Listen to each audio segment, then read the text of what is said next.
안녕하세요. 반갑습니다. 최신 판례 강의죠. 3개년 판례인데요. 여러분들 최근 3개년 판례 중에 보면은 중요한 것들이 꽤 많이 숨어 있어요. 예, 그리고 이제 분석이 좀 많이 필요한 내용들이 또 많이 설치가 됐거든요.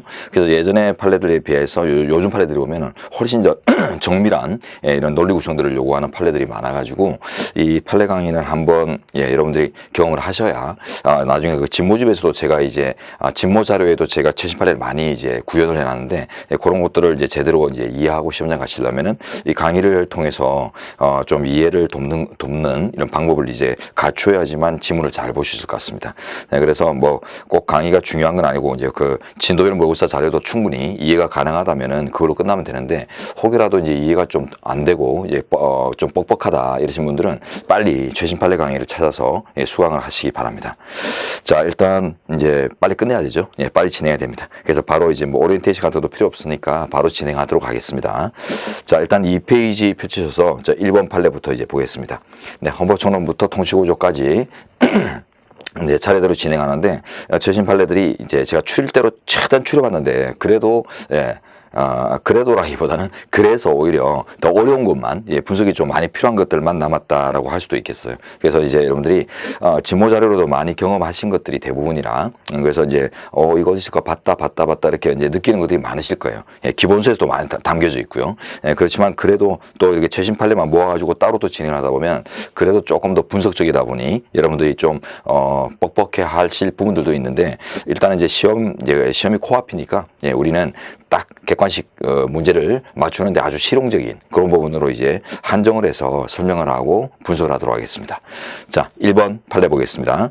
일단 진행은 그 위에 있는 그 큰 제목 말고 그 바로 밑에 보면은 이제 소제목이 있거든요. 이 소제목을 보면은 이제 사건의 개요가 같은 거나 이런 것들을 유추할 수 있는 가능성이 큽니다. 그래서 이제 소제목을 중심으로 제가 이제 앞으로 읽고요. 제목 보시다 하면은 소제목 보십시오. 그리고 바로 밑에 보면은 이제 박스 안에 음영 박스 안에 판시사항이라고 해서 뭐 가나 이런 것들이 들어있는데 이런 것들이 이제 지문화되는 것들이에요. 물론 이제 지문화되기 어려울 정도로 너무 간략한 것들도 있지만 대부분 보면은 그 사실관계를 잘 표현을 하고 있어서 이 자체가 이제 지문으로 드래그되는 경우가 많거든요. 네, 그래서 이제 그런 내용들을 제가 필요하면은 읽고 그 다음에 이제 밑에 결정의 요지로 넘어갑니다. 그리고 이제 한 장 넘겨 보시면은 자, 그 기출지문하고 예상지문 같은 것들 이런 것들이 또 박스로 보이죠. 여러분들은 이제 판례를 강의를 들어보시고 내용의 이해가 충분하다. 그러면은 나중에 이제 다시 한 번 더 보고 마지막으로 정했을 때는 그 기출지문 중심으로 해서 한번 읽어보시면 좋겠어요. 아직 이제 기출지문에서 다루어지지 않은 쟁점이나 혹은 이제 출제가 안 된 부분 같은 경우는 제가 이제 예상지문이라고 해서 모의지문을 다뤄놨는데 이 모의지문은 전부 다 동그라미입니다. X는 없어요. 왜냐하면 뭐 OX 가리면서 보는 것들이 이제 막판에 힘들기 때문에 그냥 쭉 읽으시라고 이제 옳은 내용으로만 구성을 했으니까 편안하게 읽으시면 되겠어요. 근데 기출지문은 이제 O도 있고 X도 있으니까 좀 이제 분별이 필요합니다. 자, 들어가 보겠습니다. 자, 1번 판례. 소제목 보죠. 외국에서 영주할 목적 없이 체류한 직계존속으로부터 태어난 자의 국적이탈 제한 사건인데요. 요 판사항의 내용하고 똑같습니다. 그래서 가볍게 들어가시는데, 자, 외국에서 영주할 목적 없이 체류한 상태에서 애를 낳았다. 이런 것들을 이제 보통 우리가 뭐 이를 대표하는 이제 예를 보면 그 원정출산이죠. 하와이 원정출산. 그래서 원정출산자, 원정출산을 통해서 태어난 자녀. 자, 이들의 국적 이탈은 상대적으로 어려워요. 그래서 이제 국적 이탈 제한인데요. 자세한 내용은 아실 필요 없고, 그래서 이제 하와이 원정 출산 이런 것들처럼 결국 이제 그 미국령의 어떤 그 뭐 하와이나 뭐 사모아나 이런 데 가가지고는요, 출산이 이제 마지막 막바지에 애를 낳게 되면 미국 같은 나라는 이제 출생지주의를 원칙으로 한 나라이기 때문에 자기 땅에서 나면은 시민권이 바로 부여되거든요. 우리는 반대로 이제 혈통주의가 원칙이다 보니까 부 또는 모가 대한민국 국민인 상태에서 이제 태어난 아이, 걔가 이제 태어나면서 국적을 부여받는 게 원칙이잖아요. 그러다 보니까 이 두 가지 국적을 이제 동시에 갖게 만드는 좋은 방법이죠. 그래가지고는 애가 나중에 자라서 내가 뭐 미국 시민권을 원한다. 대한민국 군대 가기 싫다. 뭐 이러면은 언제든 다른 국적을 선택해서 그걸 모면할 수 있도록 하는 이런 이제 방편을 만들어주는 부모들이 있습니다. 이걸 이제 헬리콥터 부모의 대표적인 또 모습이기도 하죠, 그죠? 자, 이런 경우는 이제 그 국적을 이탈할 그 어떤 그 여건을 미리 만들어 놓은 이런 이제 성격들이 결국 이제 기회주의죠. 기회주의적인 국적 이탈. 뭐 이걸 이제 엮어볼게요. 기회주의적인 국적 이탈 이런 것들을 이제 의도했다고 추정할 수 있는 집단이기 때문에 기회주의자 방지를 위해서 이런 이제 제한을 둔 것입니다. 그래서 여러분은 이제 기회주의자 방지 요것만 이제 잘 떠올리면 이런 것들을 이제 중요한 나라 자원들을 건전하게 유지하는데 꼭 필요한 장치다라고 생각하시고 합헌의 결론을 바로 내리시면 되겠어요. 그래서 안에 들어가면 그 쟁점의 정리에서 그 줄된 부분이 제한되는 기본권 따지고 이런 게 좀 나오는데 이건 아주 어려워요. 이것도 제가 지문으로 한번 낸 것 같은데 어쨌든 연습할 때 한번 당해보시는 게 낫고 근데 실시험에 나올 가능성은 아주 떨어집니다. 자, 이제 두 줄에 보시면 국적 이탈의 자유를 제한하고 있어요. 그죠? 국적 이탈을 제한하기 때문에 이 국적 이탈의 자유가 이제 거주인의 자유 한 내용이 되거든요. 근데 이제 벤 다이어그램으로 거주인의 자유 14조를 한번 표현해 보면 자, 14조의 거주 이전의 자유는 예, 국내뿐만 아니라 국외까지 포함해서 들락날락할 수 있는 자기 위치를 정할 수 있는 이런 넓은 의미의 이주의 자유를 보장하는 거죠. 근데 그 안에는 우리 헌재가 옛날부터 국적 이탈 또는 이제 국적 변경의 자유도 포함된다. 이렇게 봐왔단 말이죠.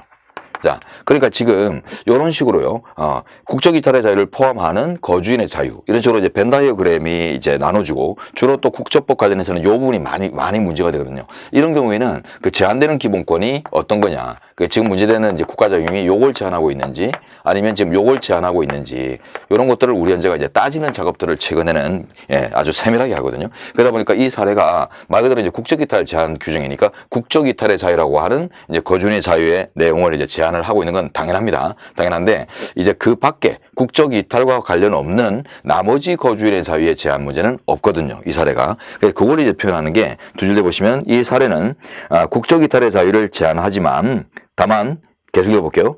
거주인의 자유를 규정한 14조는 국적 이탈의 자유의 근거 조항이고 심판 조항은 출입국 등 거주 이전 자체에 대해서 어떠한 제한을 가한다고 보기는 어려운 바 자, 거주인의 자유가 제한된다는 주장은 받아들이지 않겠다. 이렇게 보는데, 요게 쉽지 않죠. 그래서 이제 넷째 줄만 딱 끊어서 만약에 지문에 나온다 치면은 이게 무슨 말인가?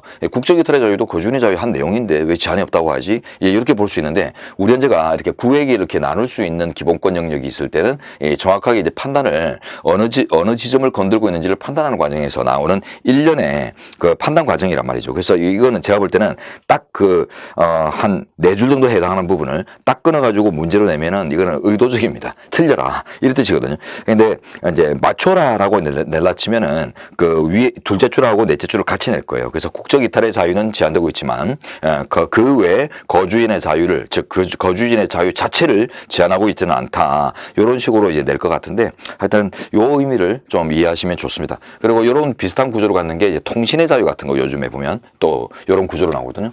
통신의 자유도 한번 들여다볼까요? 18조에 가면 통신의 자유가 있는데 그 명문 규정은 보면요. 통신 비밀의 불가침만 규정돼 있어요. 그래서 통신의 비밀 보장 요것만 이제 명시되고 있거든요. 근데 우리 헌재는 이거보다 더 넓게 보죠. 18조의 지용 범위를. 그래서 통신의 비밀 보호를 핵심 내용으로 하는 넓은 의미의 통신의 자유를 보장하는 조항이다. 이렇게 본단 말이에요. 그러다 보니까 무슨 뭐 인터넷에 뭐 게시글을 쓸 때 실명을 요구하는 이런 인터넷 실명제나 이런 게 문제되면 이 통신 비밀의 보장에 제한은 없고 익명 통신의 자유, 자기의 이름을 드러내지 않고 익명으로 통신할 자유나 이런 것들을 제한할 뿐이다. 이런 이제 판단들을 내릴 때가 있어요. 이것도 이렇게 처리하죠. 그리고 또 뭐 휴대폰 가입 본인 확인제 이런 거 나오면요. 그것도 이제 신원 확인을 거치지 않으면 휴대폰 가입이 안 되는 제한이죠. 그러다 보니까 이거는 익명으로 통신 수단을 이용할 이런 넓은 의미의 통신의 자유를 제한하고 있을 뿐이지 통신 내용의 비밀을 국가가 훔치거나 내용을 들여다보려고 하는 그런 내용, 규제는 아니다 해서 요거는 또 X로 치거든요. 그러다 보니까 이제 좀 중요한 판례에서 보면은 이렇게 벤 다이어그램으로 이제 크고 넓은 이런 부분 집합 관계를 갖고 있는 이런 이제 어떤 기본권들을 이제 판시하는 경우에는 꼭 이제 이 넓은 부분을 제한하고 있는가, 좁은 부분을 제한하고 있는가 이런 것들을 따지는 판례들이 서시 내용들이 나오고 그게 최근에 또 드래그가 많이 된단 말이에요. 근데 요 문제는 제가 이제 출제자가 만약에 이 의미를, 이 기본권의 관계를 의미를 알고 출제하면은 두 줄, 세 줄의 줄거진 내용들을 다 보여줄 겁니다. 그래서 그렇게 정밀하게 나올 걸 생각하시고 너무 막 어렵게 생각하지 않고 요런 이제 알고리즘 또는 이제 요런 구조적인 어떤 관계만 이해를 하시기 바랍니다. 자, 중요한 거는 이제 합헌이라는 결론이 제일 중요하고요. 자, 그럼 됐습니다. 자, 그러면 이제 다음 페이지 가시면 기출지문 한번 보세요. 이 기출지문. 이게 국회 8급스러운 빗고기식. 국회 8급 시험에 빗고기 문제가 엄청나게 많이 나오거든요. 막 틀려라는 식으로 막 내는데 여기서 그런 문제 나와요. 그래서 금방 이 제도를 들면서 세 줄 뒤 가보시면은 그 초생자의 거주 이전의 자유가 침해되는지가 문제된다. X 나왔죠. 그죠? 이래 내면은 알고서도 틀립니다. 그죠? 예, 그러니까 이래 내면 원래 안 돼요. 안 되고 국적 이탈의 자유를 제한할 뿐 거주 이전의 자유 자체를 제한하고 있지는 않다. 이런 이제 정확한 표현을 써주면서 나오는 게 옳거든요. 그래서 여러분은 이 지문을 너무 심각하게 받아들이지 마십시오. 국회 8급은 원래 빗고기 문제가 엄청나게 많이 나오기로 정말 정평이 나 있는 시험이에요. 예. 그래서 알고도 틀리게 만드는 이런 이제 문제니까 자, 이런 것들은 너무 심각하게 생각하지 말고 요 이제 벤 다이어그램의 관계를 이런 역학 구조를 이제 되새기는 정도면 충분할 것 같습니다. 자, 이제 2번 문제로 들어가죠. 2번 판례. 자, 소정 보시면은 외국에 주소 없는 자의 국적 이탈 제한성. 이것도 마찬가지입니다. 대한민국 국적을 버리겠다라고 하는 사람인데 이 사람이 보니까 외국에 거주 요건도 갖고 있잖아요. 외국에 뭐 어떤 살 방편도 전혀 마련하지 않은 상태에서 그냥 대한민국 국적만 안 가질게. 그런 건 다른 말로 이제 생각해 보면은 대한민국 군대만 안 갈게. 이런 뜻이거든요. 그래서 대한민국에서 실제 생활하고 거주하고 이러면서 삶의 실질을 유지하면서 군대만 안 가겠다는 뜻일 수도 있기 때문에 이것도 마찬가지로 기회주의자 방지를 위해서 필요한 조항입니다. 자, 그래서 결정조지로 내려가면 나번에 자, 첫 줄 뒤에 보세요. 복수국적자의 기회주의적인 이탈을 방지하기 위한 것이다. 기회주의 체크하세요. 예, 마찬가지입니다. 그래서 이것도 합헌. 자, 이제 한국헌법의 기본 원리 3번으로 가겠습니다. 자, 제목 성인 대상 성범죄자 차등적 취업 제한 기간 사건인데요. 자, 요거는 안에 보면 이제 그 판시상이나 이런데 이미 선례에 대한 설명들이 다 나오거든요. 판시상으로 한번 들어가 볼까요? 가번. 헌재가 예전에 성인 대상 성범죄자에 대해 10년 동안 일률적으로 의료기관에 취업 제한 등을 하는 규정에 대해서 위헌 결정을 내린 바 있어요. 자, 이 선례도 외우세요. 선례가 출제가 많이 됐거든요. 자, 그 포인트는 위에 줄에 10년 동안 일률적으로입니다. 예, 일률적 10년 취업 제한 조항인데 요게 이제 위헌이 나고 개정이 되어서 차동화 시켰다는 거예요. 그러면 이제 합헌적으로 개선됐네요. 그때 이제 위헌 결정의 취지는 성범죄의 유형이 워낙 다양하단 말이에요. 그죠? 예, 그래서 성범죄 유형의 다양성, 몰카범 같은 이제 잡범들도 있고 강간범 같은 아주 흉악범도 있잖아요. 그러다 보니까 죄질이 서로 다르고 하기 때문에 이런 취업 제한이라는 보안 처분을 설정할 때도 그 개별화 사고, 개별화 사상이 요청되는데 그걸 이제 고려하지 않고 일률적으로 10년을 정한 것들은 잘못했다. 개별화 사항이 바로 따라붙죠, 그죠? 예, 그래서 이제 위헌이 나왔어요. 그래가지고 이제 차등적으로 범죄 유형에 따라 이제 차등적으로 제한하도록 이제 합헌적으로 개선됐는데 그러면 이제 이게 뭐 소급이나 뭐 이런 거 뭐 관계가 또 끼긴 해요. 하지만은 문제 삼지 마시고 그냥 바로 합헌 처리하세요. 예, 그래서 여러분 그 소제목에 심판 대상 성인 대상 성범죄자 차등적 할 때 차등적에다가 체크하죠. 차등적. 그래서 이제 일률적이 아니라 차등적으로 개정된 조항이라면 이게 뭐 나는 이제 이게 폐지돼 가지고 앞으로 이제 처벌 안 받을 줄 알았는데 무슨 차등적으로 개정을 해 가지고 계속적으로 유지를 하고 적용을 하느냐 이래 가지고 이제 위헌 제기한 사례고 성범죄자가 그랬더니 그 범죄를 저지른 자가 처벌을 받지 않는 것에 대한 그 신뢰 같은 것들은 그 보호 가치는 있지만 보호 가치 자체가 엄청 약화된다.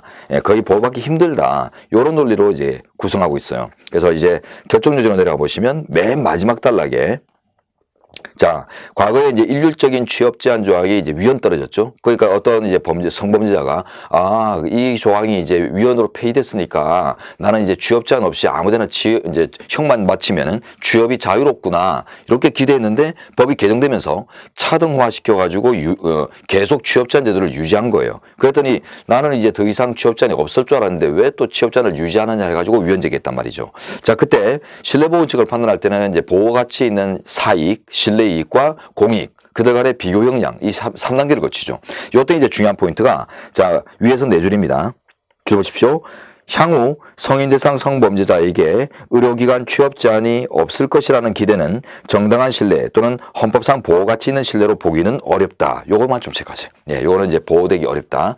요 사건이 이제 의사 사건이에요. 의사가 그 환자를 대상으로 마취 상태에서 성범죄하고 그래가지고 문제된 사례인데 요 정도만 기억하시면 되겠고, 자, 이제 오른쪽에 가시면 기출지문이 보면 이제 합헌이란 결론 정도, 예, 묻는 내용으로 나옵니다. 자, 이제 4번 문제로, 판례로 가겠습니다. 자, 복수당적 보유 금지 조항. 요것도 결정 요지에서 그 입법 취지만 잘 하시면 돼요. 합헌이기 때문에. 자, 첫 줄 보십시오. 심판 대상 조항은 정당의 정체성을 보존하기 위한 것이다. 자, 정당의 정체성만 체크하십시오. 자, 정당마다 서로 다른 이념들을 갖고 있고 그러잖아요. 근데 어떤 개인이 동일한 당사자가 극진보 정당에도 가입하고 극보수 정당에도 가입이 돼 있다. 이런 것들은 그 사람이 결국 정치적인 다중인격이거나 혹은 그렇지 않은데도 정치적인 어떤 전략적인 당원 가입을 통해서 한 특정 당을 해치려고 하는 이런 해당 행위를 하려고 하는 위험성 같은 것들이 포착될 수 있어요. 그러다 보면은 자칫 어떤 정당이 건전하지 못하게 운영될 수 있는 이런 위험을 만들어낼 수도 있기 때문에, 그래서 정당의 아이덴티티, 고유 이념 이런 것들을 이제 보호하자면 실제 그 이념을 갖고 있지 않지만 그 정당을 해치기 위해서 가입하는 이런 것들을 이제 방지할 필요가 있습니다. 그래서 복수당적 금지 조항은 합헌이다. 이렇게 정리하시고요. 자, 그 다음 5번 판례로 가죠. 지방의원의 후원의 지정 금지 사건. 요거는 이제 판례를 구조를 좀 보죠. 요것도 이제 많이 다뤘던 건데요. 자, 후원의 제도 정치화법에 가면 있죠.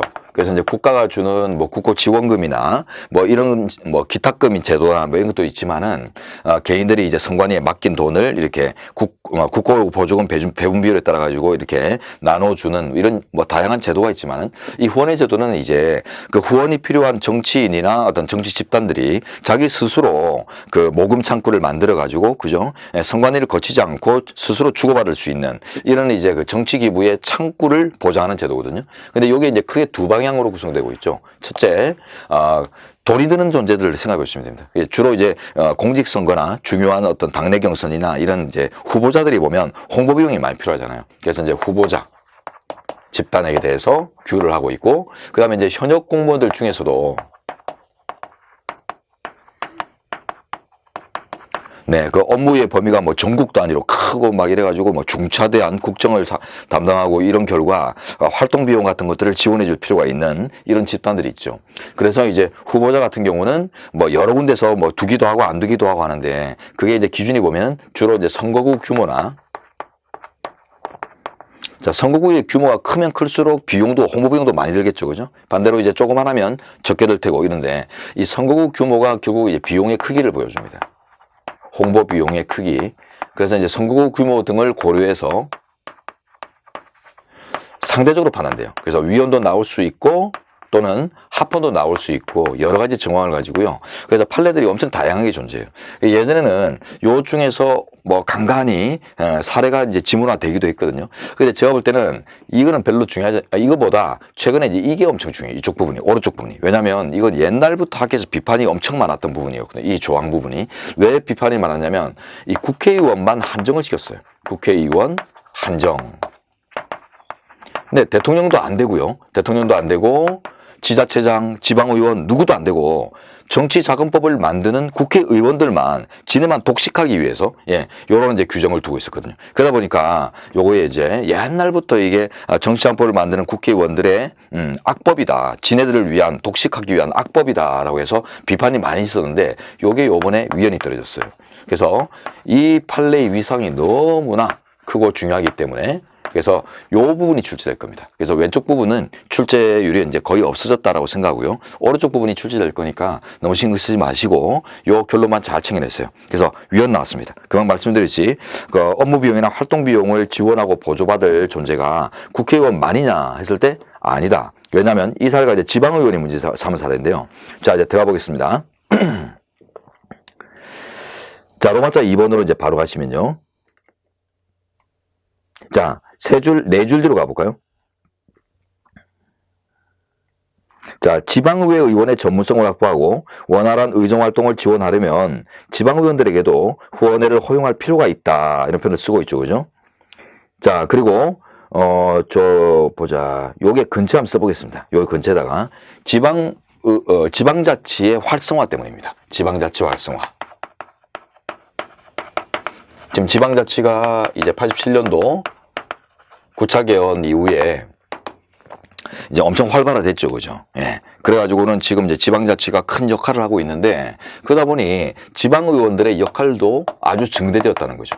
지방의원들이 그냥 구멍가게 수준에서 일하는 게 아니라 국회의원들의 뭐 준하거나 버금가는 정도로 역할이 커졌다는 겁니다.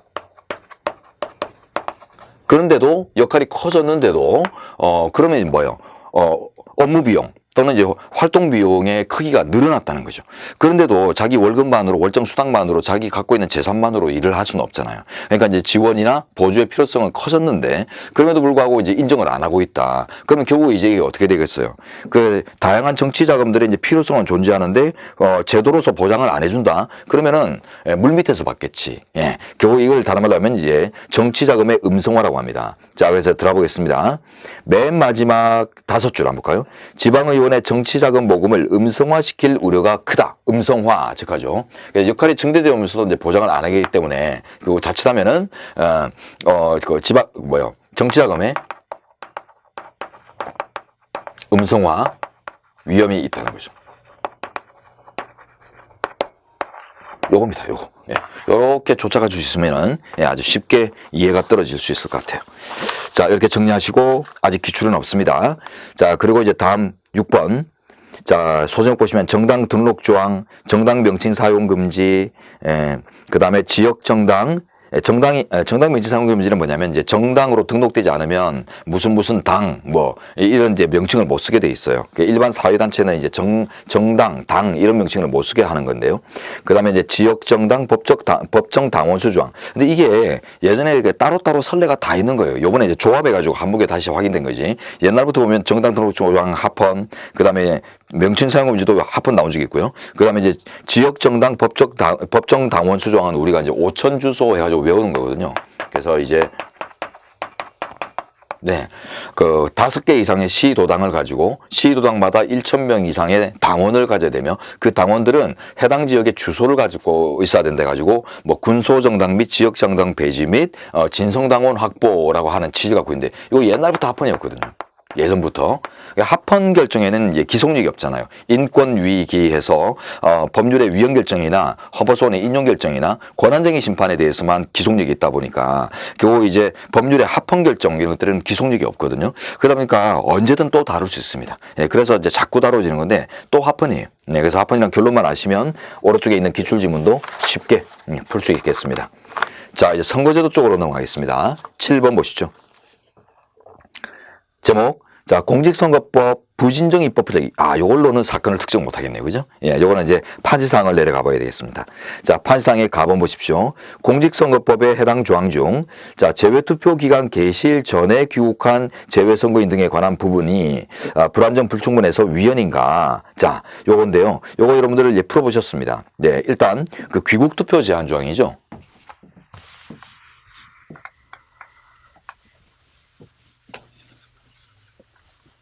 우리나라는 지금 국내에서 국민들이 투표할 수 있는 기회를 보장함과 동시에 해외에 나가 있는 국민들이 해외에서 투표할 수 있는 기회, 재외 투표라고 하죠. 그래서 해외에 소재하면서 투표할 수 있는 기회를 또 보장을 하고 있습니다. 자, 근데 재외 투표가 보통 이제 기간이 개시일이 보면은 이제 국내 투표보다 좀 먼저 실시해요. 예. 먼저 실시해가지고 좀 간단하게 이제, 왜냐면 우리 선관위 직원이나 선거관리 우리 그 역량을 이게 뭐 동시에 막 찢어가지고 쓰는 것들이 오히려 이제 선거의 공정을 이렇게 관리하는 것들이 쉽지 않기 때문에 그래서 이제 재외 투표를 좀 먼저 실시해가지고 선관위의 역량을 좀 적극적으로 활용하고 그 다음에 이제 국내 투표로 들어가면서 또 선관위 역량을 이쪽으로 집중시키고 이런 식으로 이제 좀 이제 단계를 좀 나눠놨거든요. 그러다 보면 이제 어떤 문제가 생기냐면,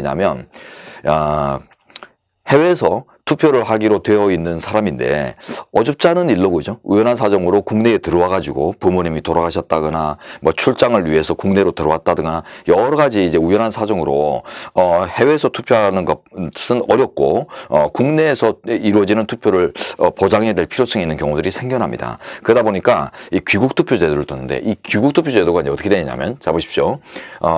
재외 투표 개시일 전에 귀국한 자만 투표를 보장해요. 요게 이제 위헌 나온 거예요. 요게. 자, 이 귀국 투표를 이제 보장하면서 이제 이런 규정을 두게 된 취지가 이제 뭐냐 하니까, 입법 취지가 뭐냐 하니까, 결국 이제 중복 투표의 방지책이다. 요렇게 이제 입법 취지가 나오거든요. 중복 투표 방지.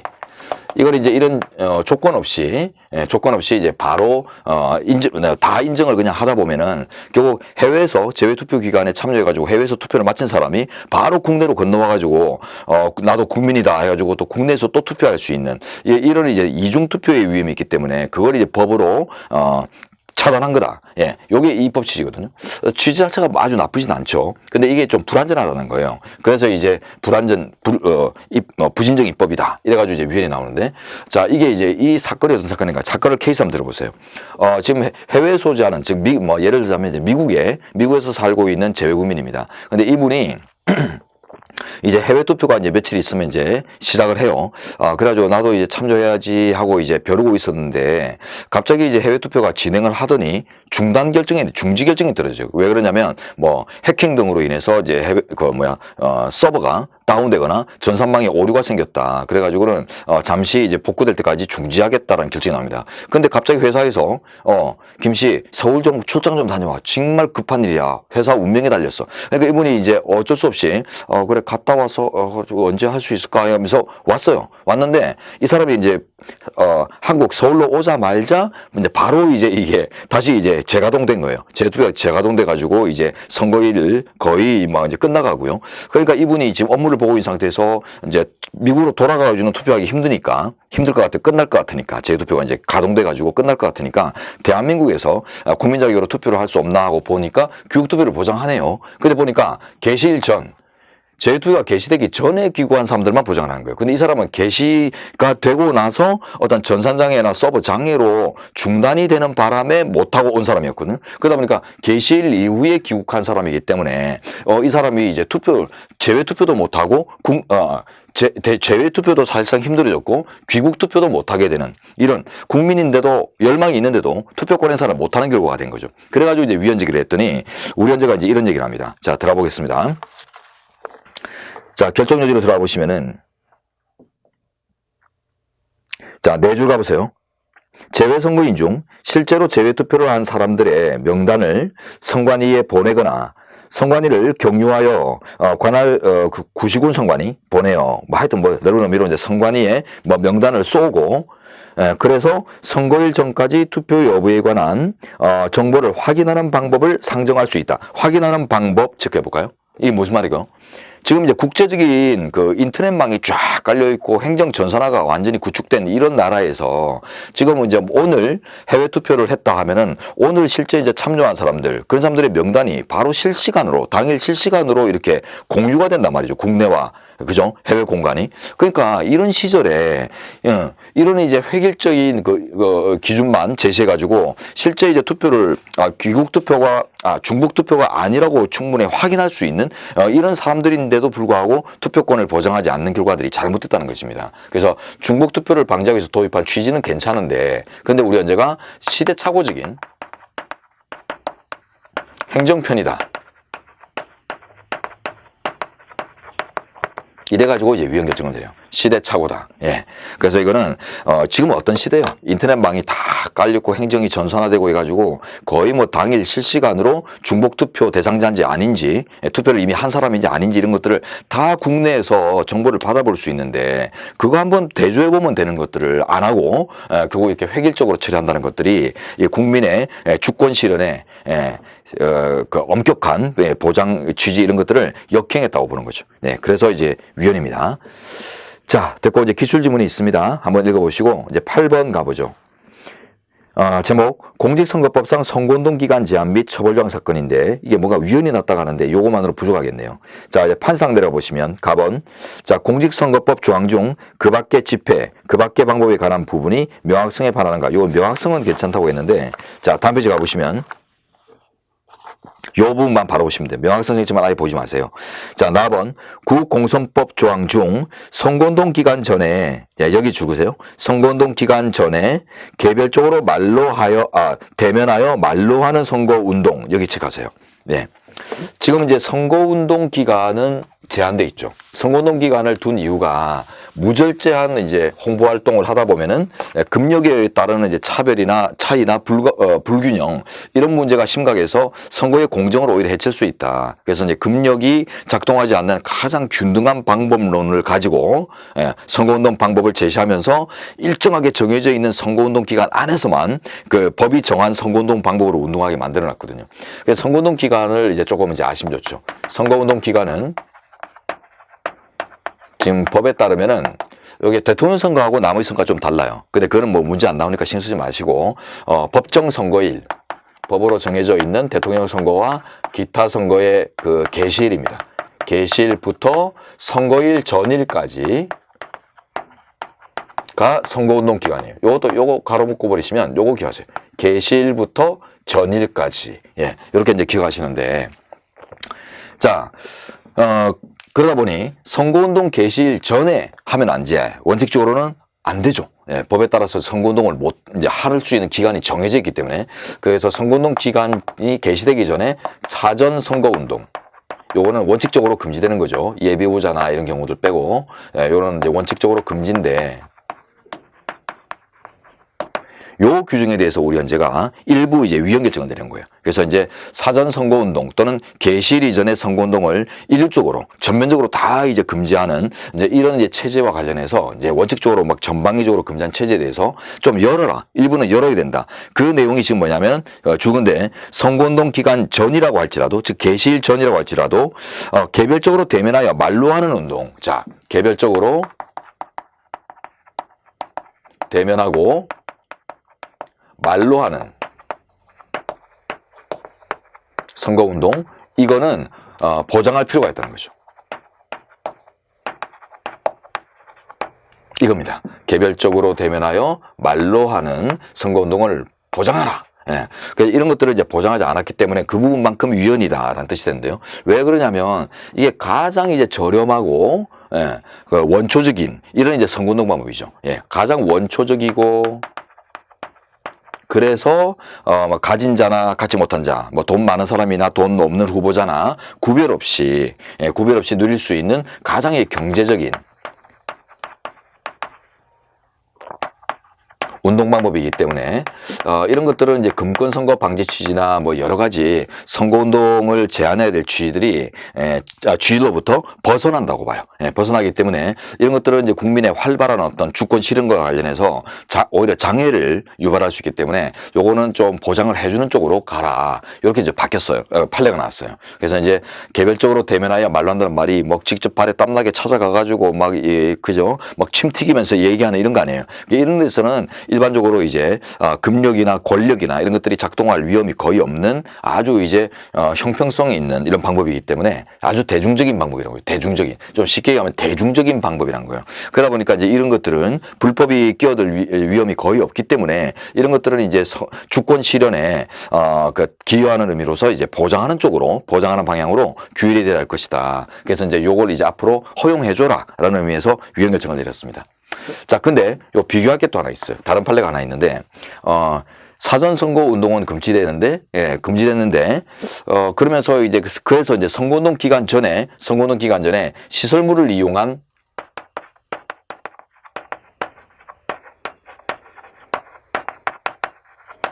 사전선거 운동을 금지하는 조항이 있는데요. 요거는 또 합헌이 나와요.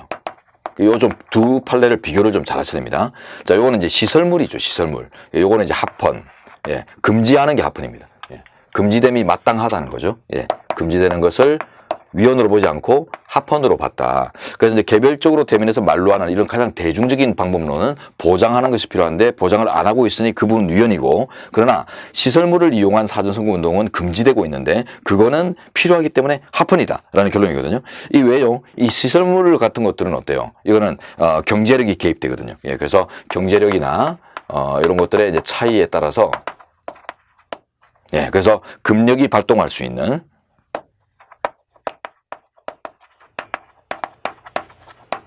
예, 그런 이제 선거운동 방법이란 말이에요. 시설물 같은 것들은 뭐 싼 거는 뭐 몇만 원짜리 시설물도 있겠지만 비싼 거는 몇 억짜리 시설물도 있을 수 있잖아요. 그죠? 예. 그러니까 이제 이런 것들은 그 가진 자와 못 가진 자의 이제 차별을 만들어야 되기 때문에 법이 보장하지 않은 것들을 선거운동 기간 전에는 하지 마라. 이런 규정들은 오히려 좋다라고 생각하고 있습니다. 이 두 개 판례를 이제 대조해서 기억하시면 좋을 것 같아요. 네, 안의 내용은 특별히 볼 게 없습니다. 논리적인 것들은. 자, 그리고 이제 9번 문제로 가겠습니다.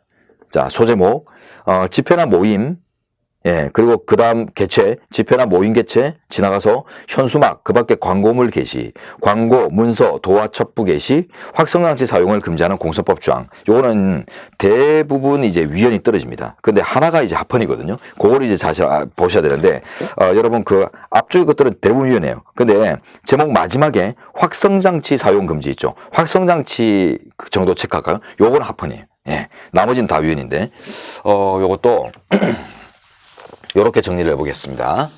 요것도 우리가 기본서 강의할 때 이미 다 정리는 된 건데 다시 한번 회상해 보세요. 최근에 각종 선거운동 방법을 규제하는 조항들이 대거 위헌 선고됐다. 이런 정리를 했었거든요. 각종 선거운동 방법 규제 조항 대거 위헌 선고.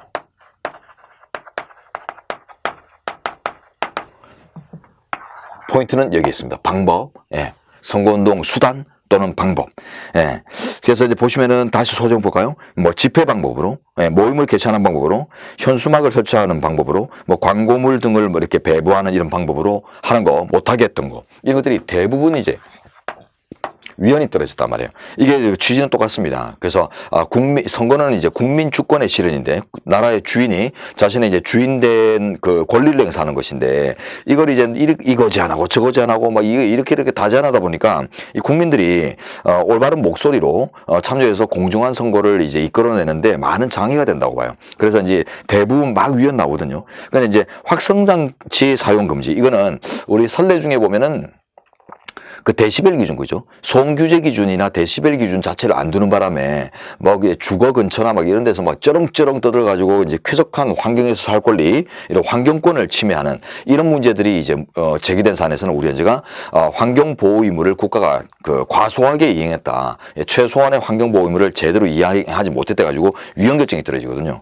그러다 보니까 이제 그런 취지가 똑같아요. 그래서 확성장치 사용 금지는 그래서 합헌입니다. 그래서 이제 환경권을 국민의 쾌적한 환경에서 주거를 누릴 권리나 이런 것들을 너무 심대하게 너무 또 밀접하게 침해하는 속성들을 가지기 때문에 그래서 일정 선거운동 기간 전이나 뭐 일정한 때에 확성장치를 이제 사용하는 운동 같은 거 못하게 하는 거. 이제 선거운동 기간 전에는 뭐 이런 것들을 이제 못하게 하고 또 일정한 지역이나 일정한 이제 뭐 장소에서 일정한 대수를 초과해서 못하게 하는 이런 것들은 이제 다 합헌이라고 봐요.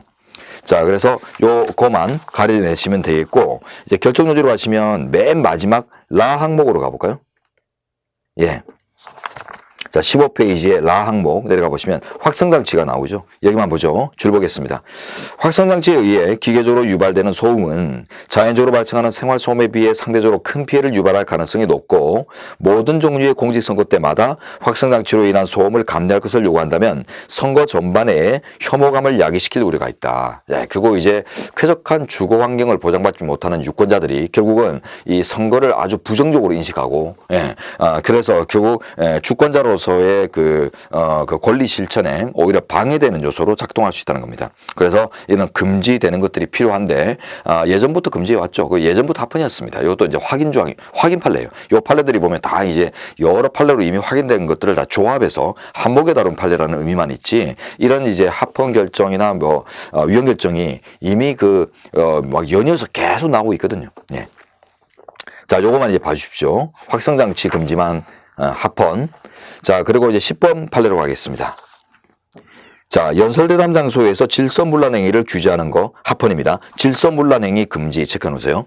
자, 요것도 이제 구체적인 선거운동 방법을 규제하는 게 아닙니다. 그죠? 요거는. 예. 요거는 이제 구체적인 어떤 방법을 규제하는 게 아니라, 뭐, 건전하게, 서로 이제 행사되고 있는 어떤 그 유세장이나 이런 데 가가지고, 이것들 뭐 하는 거야 하면서 막 때려 부시고 뭐 이런 행위 금지하는 거예요. 이게 이제 질서문란 행위 금지거든요. 예. 그래서 이런 것들은 당연히 금지돼야 되죠. 예. 그래서 선거운동 방법의 규제와 관련된 요런 이제 판례 정리하고는 전혀 색깔이 다른, 맥이 다른 내용이니까 확성장치 금지 합헌, 질서문란행위 금지 합헌 요 두 가지는 좀 따로 적극적으로 외워주시기 바랍니다.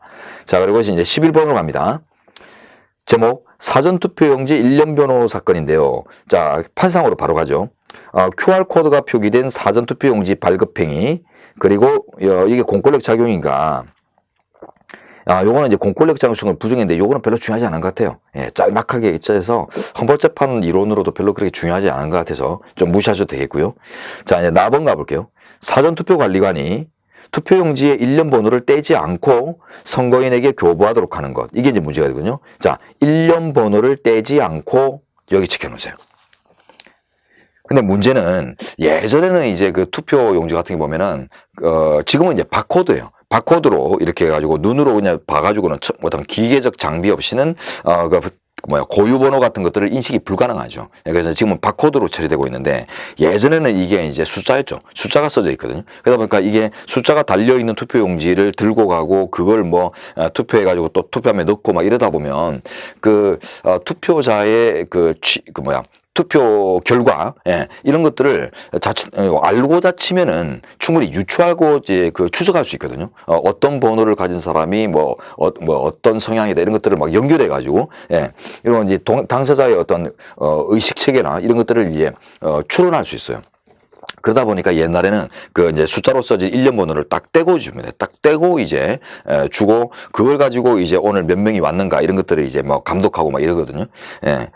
딴 거보다 1년 번호를 뗀다는 게 이제 그 1년 번호의 주인이 오늘 투표를 했는가 말았는가 그걸 이제 확인하는 방법이 옛날에는 이제 그런 식이었다는 거죠. 근데 이게 바코드로 이제 바뀌었잖아요. 바코드로 바뀌었기 때문에 이걸 뗄 필요가 없어요. 그냥 띵 하고 이렇게 기계로 이제 입력을 하면 되는 거지. 감지를 시키면 되는 거지. 그죠? 예, 편의점에서 우리가 물건 가격 찍듯이 뚝 찍으면은 오늘 투표했다 이런 것들이 이제 전산으로 처리돼 버리니까 그래서 이제 안 떼고 주는 겁니다. 그랬더니 왜 떼던 걸 안 떼느냐 해가지고 이제 문제를 삼았는데 일단 요거는 이제 기술의 발전으로 뗄 필요 없어진 이런 현실들을 고려할 때 문제가 없다는 게 우리 판례입니다.